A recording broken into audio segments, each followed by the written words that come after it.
guys. Hi, everyone. So we are over by the Murdoch Arena ramp today because it is raining a lot. We were going to be in the tack bars and out on the picnic tables, but it's really wet. So we are hanging out under here trying to keep dry. So welcome to our virtual lesson for today. Let me go ahead and step back and take my mask off so you guys can hear me a little better.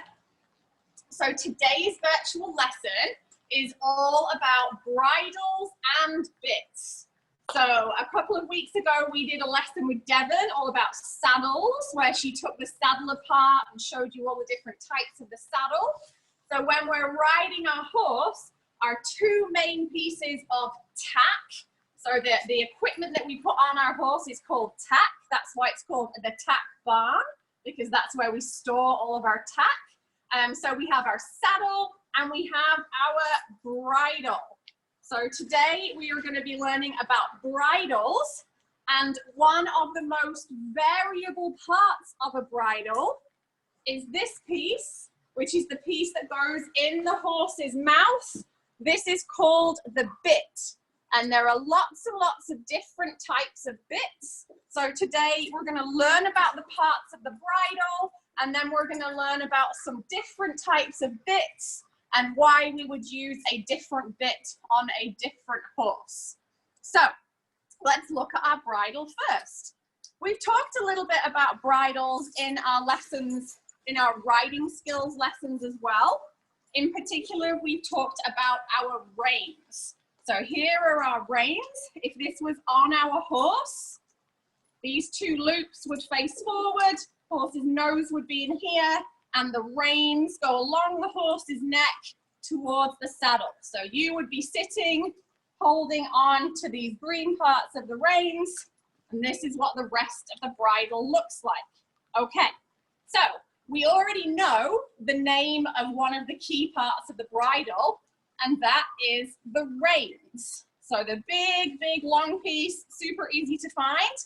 A little bit, we use nearly all of these rainbow reins with different colors, and that's to help you as riders figure out that if your hands are in the same place. When we're riding, we don't want to be riding with one hand on red and one hand on green.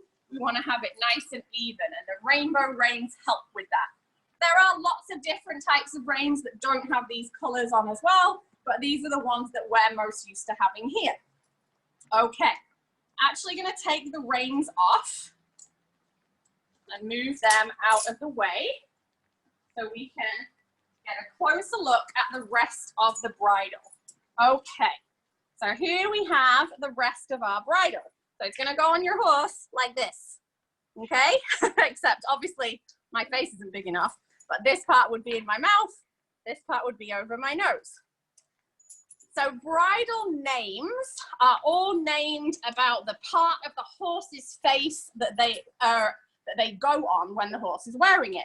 So we're going to learn the names of the part of the bridle. So we have this part goes across the top of the horse's head. This part is called the headband or the headstall. So the big thick bit, it's a solid piece, goes right over the horse's head.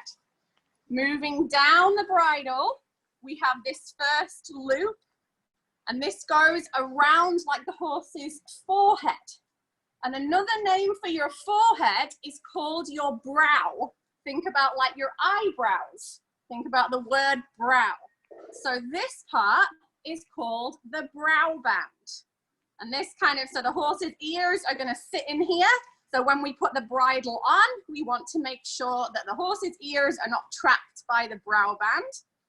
Then we move down. We have these long pieces here that go down the side of the horse's face. They are called the cheek pieces because they run down the horse's cheeks. And it's important that these two pieces, they're the same, they're identical, that they are the same length. So we can see that we can adjust them with these buckles to make them higher. I could put it right down to the bottom. So now this cheek piece is a lot longer than this one. So we're not going to have a very, let me move this out of the way. If I put this over my horse's ears, my horse isn't going to be very comfortable because on one side of its mouth, the bit is very low, and on the other side, the bit is very high. That's not a very comfortable place for our horse. So our cheek pieces make sure that the bit sits in the right place in the horse's mouth, and they should be even on both sides. How will we determine if the bit is in the right place? Is we want the bit to sit just in the corner of the horse's mouth, and it should have like a little 1 or 2 folds in the corner of the horse's mouth. And if a horse comes by in a bridle as we're doing this lesson, then we'll stop and take a look at that. So if it looks like the bit is like pulling on the edge of the horse's mouth, we don't want to see that. That means the cheek pieces are too short and it's pulling the bit too tight. If the bit is kind of hanging, and you'll hear it because it'll like clank on the horse's teeth, you'll also hear it because the horse will be going, I don't like this, I don't like this, I don't like this, and it'll be rattling around, then the cheek pieces are too long. When we did our lesson on hands, Devon showed us a horse's skull, and it showed us that there was a gap in the horse's teeth where what we call the bars of the mouth are. And that is where we want our bit to sit. So if it's too high or too low, it will sit on the horse's teeth. And we don't want that to happen. Our horse is not going to be super comfortable. So here comes Mr. Skip. So we're going to ask Jean to just stand still for a moment in the rain, being a very good, helpful person. We're going to take a quick look at Mr. Skip's bit. Thank you, Jean. He goes, hi, little friend. Hi, you got some fans? Well, who wouldn't love a skip? Hi, really? sweet boy. Hello. How are you? I know I smell of other ponies. So we can see here, Lindsay comes around, that the bit is just resting at the corner of his mouth.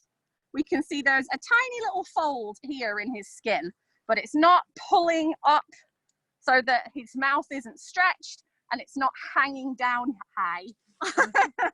And it's not hanging down either.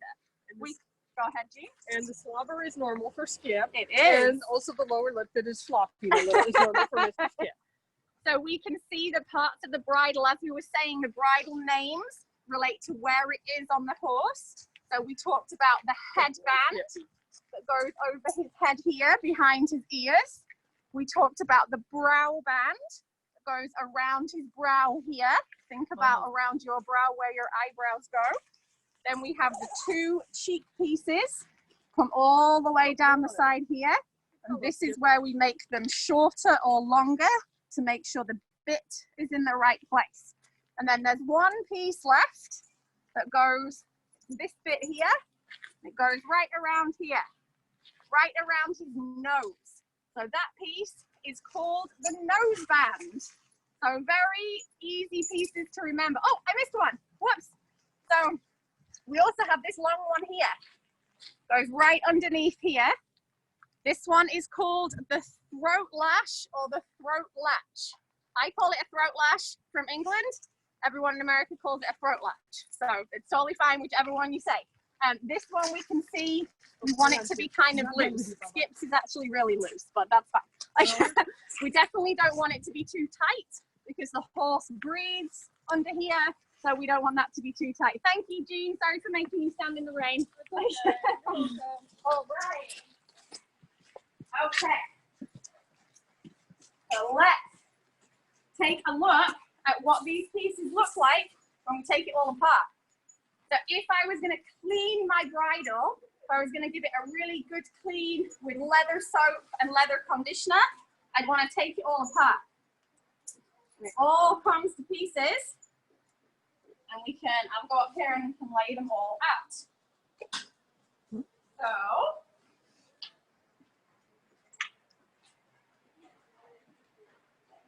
all right. Undo all our buckles.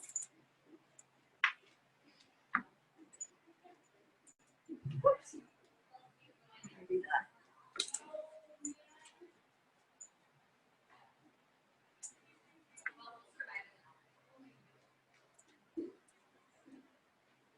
Okay, so here is my brow band. Whoops. Here is my headband, which also has the throat lash attached. You can see the big, long throat lash. Here is my nose band. And then I have my bit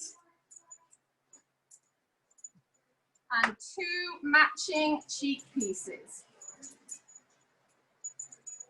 Okay, so that is my bridle. All these different pieces. So if I was going to clean it, I would take it apart and then I would put it all back together. So a really good exercise to get to know your bridle really well. And this is a challenge for your memory, for learning your equipment, but it also really tests your motor skills, how you can move things around. And we used to play this game at camp when I was a kid, is put a blindfold on and put your bridle back together again. So that's a really good thing to do in lessons. I guess, shall I try and do it? Maybe we'll do it at the end when we do our Q&A in case it takes me ages. Okay, so we'll do that at the end. So I haven't done that since I was a little girl. All right, so now we're going to talk about our bits. So let's go down to the bottom and we can look at all these different types of bits that we have. So at Little Bit, most of the time we use something called a snaffle bit. Oh, let me step back and take this off so you can hear me a little better. So a snaffle bit looks a little bit like this. So it has a kind of open ring at both ends. It's a simple construction. The reins attach to the same ring as the cheek pieces. So like on this one, the cheek pieces are up here, the reins are also here. So the reins and the cheek pieces attach to the same ring and it can move around very freely. So this is called a snaffle bit. These are quite what we call soft bits. So they're not like super powerful bits. So maybe if you were riding a racehorse or you were like a 3-day eventer and riding across country and going really fast and wanting to slow down, you might use a different type of bit. But before I talk about that any further, I just want to make something really clear. We do have bits that are what we call stronger in the horse's mouth. And we're going to talk about those as we move up the line. And that basically means that there's more power, we call it more power in your hands. So a smaller motion in your hands is going to have a bigger impact on what the horse feels. So as beginner and intermediate riders, we always want to start with a bit that's very soft in the horse's mouth, because we're going to make mistakes all the time. And as we talked about in our lesson about riding with our hands, it's very challenging to learn to be soft in our hands. So we always want to start out with the softest bit that we can. And that's why most lesson programs, you're going to find lots of horses in snaffle bits, okay? So yeah, we use a lot of snaffle bits here a little bit. So this is one of my favorite kind of, if I'm riding a horse and I don't really know anything about that horse and I want a bit that I'm going to kind of start with, this is a type of bit that I would use. So this is called a French link snaffle. And the French link is this little piece here in the middle. That's what makes it a French link snaffle. A link in the middle stops the bit having, so you can see this one does not have a link in the middle. So if you pull on your reins, it's going to make the bit do this, okay? So that puts pressure like on the back of the horse's mouth here. It's called, we call it the nutcracker effect. If anyone's ever seen a nutcracker, so you put a nut in the middle of it like that and you squish it, the bit will like fold in half. Still quite a soft bit. And I would say these bits do not hurt our horses, as we talked about in our hands lesson, as I was saying before, about where the bit fits in the horse's mouth, where it rests on their tongue and on the bars of the mouth is where it's designed to go. So it's not about pain, it's about a little bit of pressure in different places. That's how we communicate with our horse. So with this bit, when we pull on our reins, we can see that the angle is kind of more like a U shape than a V shape. You see that? So this one's a little bit gentler on the sides of the horse's mouth. So what we can see here is this one, the part that goes into the mouth is in a fixed place on the ring. It doesn't move side to side. In this one, it's not fixed. This one can move around like this. So this is called a loose ring snaffle. Like that, okay? Some horses like that, some horses don't. Some horses like to be able to kind of try and lean on the bit a bit more, and they might prefer something which has a fixed ring. Some horses, we want the horse to kind of not be able to lean on the bit, so we might take the fixed ring away and give them a loose ring, because we don't want our horse to kind of grab the bit and pull it. So this is all a little bit of an experiment to, oh, something blew away, sorry. Little bit of learning as you go. We've talked a lot about knowing your horse and figuring out what bit works best for your horse. Okay, other types of snaffles, very similar, but with these long pieces, and we can see they have kind of round bits on the end. So these bits we use for a horse who, when we ask them to turn, sometimes they kind of misunderstand that we want them to turn their head, and they think we want them to turn their head. So instead of them turning their body, they kind of twist their head to the side.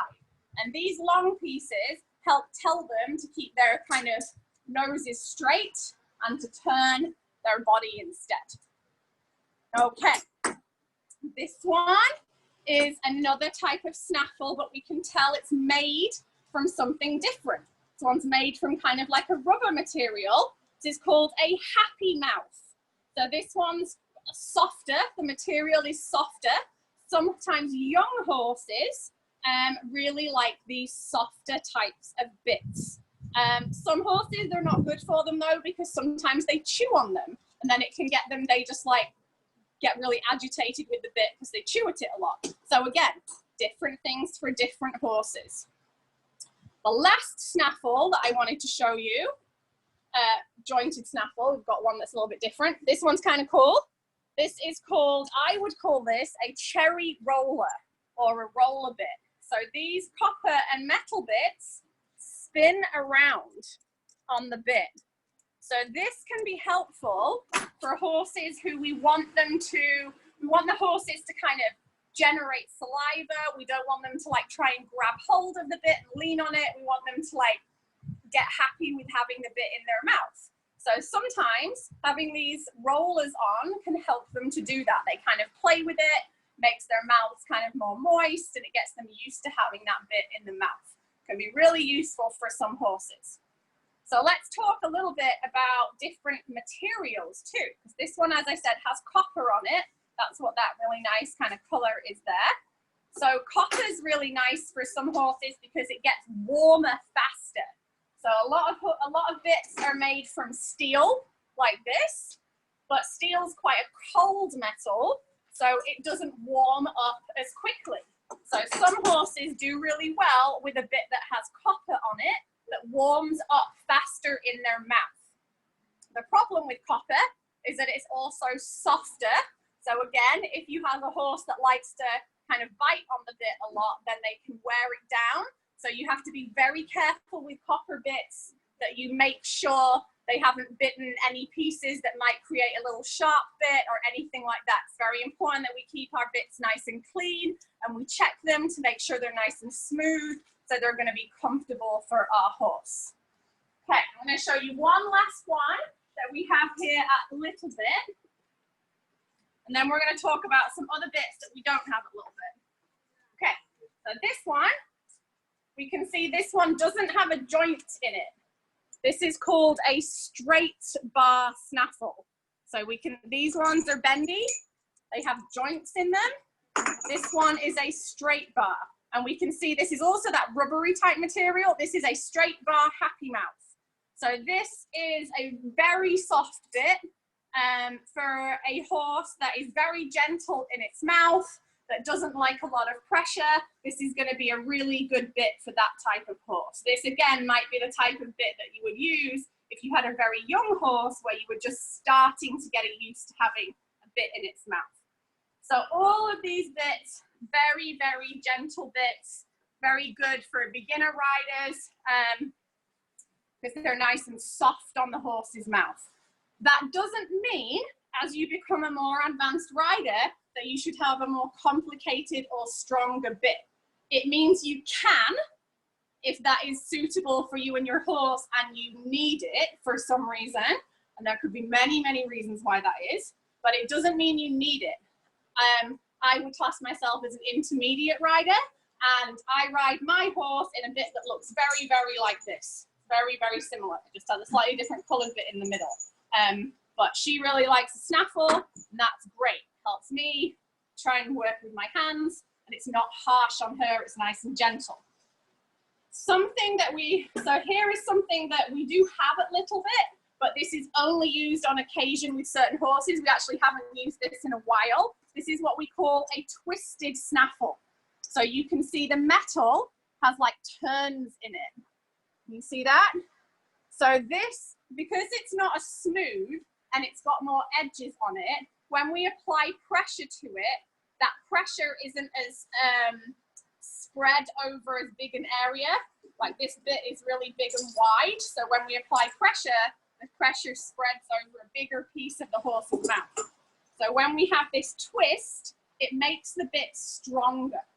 So if you were riding a horse that was very strong, very excitable, and you were going into some jumps, for example, you might want, and you were an advanced rider, so you knew you weren't going to pull too hard, then you might want a bit that has a little bit of a twist in it like this. It's gonna slow your horse down with a very gentle kind of, oh, I'd like you to slow down. It's gonna listen really well to that. Okay, but that's definitely not something that we use in class. All right, let's talk about some other crazy things that we don't have a little bit. So I'm gonna try and see if I can get some examples of these bits for you guys. But as I said, we don't have them here because we don't use them a little bit. So this one, this is called a pelham, P-A-L-H-A-M. So you can see on this one, unlike the snaffle, where the cheek piece and the reins attach to the same ring, this has different rings. So the cheek piece attaches to the top and the rein attaches to the middle or the bottom. And sometimes you have two reins, one that attaches here and one that attaches here. So what this creates is what we call leverage. So that's like the word lever. So when we have the word lever, it means we create more power from the force that we put in. So, and it's because we have a long bar here. So if this bit is attached to the horse's cheek and I pull on this rein that's down here, it doesn't pull directly on the piece that's in the horse's mouth. It kind of tips the bit. So we can see it here. So the cheek piece comes from the top, and I'll put some better pictures up on the website, and then the reins are coming out of the bottom. So if I pull on my rein here, it pulls this whole straight bar, it like rotates it like this. So that's why it gives you so much more power in your hands. And that's why you only want to use it if you know that you're very gentle in your hands and can control the amount of power that you put in. Otherwise, you're going to use your hand too strong and your horse is not going to thank you for that. If we do use our hands too strongly with too strong a bit, various things can happen. Something that might happen is your horse will learn how to use its body so that it doesn't listen to the bit at all. So if we pull really hard with a big powerful bit like that, our horse might just put its nose right on its chest and just go, I'm not listening to you anymore, I'm going to run in that direction. So we have to be careful we don't put too much power in our hands. Okay, this is another one. This is called an elevator gag. And just so you know, there are hundreds of types of horse bits. They're all very slightly different, and they all have different, what we call actions, as to how they influence your horse. So this one, kind of like the pelham, the cheek piece attaches to the top, and then your reins can attach to any one of these loops. And the lower down you go, the more leverage, the more power that bit has. So generally, a pelham is going to help you if you have a horse. Let me get this the right way around. Up for a gag. So a pelham is going to help you if you have a horse that wants to throw its head up in the air. It's going to help you bring the horse's head down. And a gag is going to help you if you have a horse that wants to put its head down and you want to lift it up a little bit. Okay? And the last one that I'm going to show you is this one. And this is a Western bit. So most of the ones I've shown you so far are for English riding. This is a bit that you might use in Western riding, and it is called a shank bit. So the shanks are these really big, long pieces here. And again, we can see they're really, really long. The top piece is very far from the middle, from the actual bit that goes in the horse's mouth. And as I said, the longer these pieces are, the more leverage it gives you on your horse's mouth. So with a bit like this, a very tiny amount of pressure is going to put a lot of pressure on your horse's mouth. So you want to be very gentle with how you use your hands, a very advanced rider and accomplished in using your hands with this type of bit. Okay, so that is a very brief introduction to bits, but I know that's a lot of information. There are, like I said, there are hundreds, thousands of bits out there that you can buy for your horse. But like I said, for me, I like to start with something like this. Keep it nice and simple, something nice and soft, something that's not too harsh on your horse, and see how your horse likes it. It's as much about what your horse likes as what you like. So we have to listen to our horses, figure out what the best equipment is that can help them and us become our best partnership. And when in doubt, always go softer. We never want to put too much power in our hands, otherwise our horses start to ignore the bit, and then our hands they're not a tool for us to use, and our horse is not communicating with us. So yeah, that is a very brief introduction to bits. I will try and get a collection of some different types here for when you guys are back at Little Bit, and you can take a look at some of those different types that we don't have here for classes. Okay, let's go ahead and open up for questions and chats and saying hi.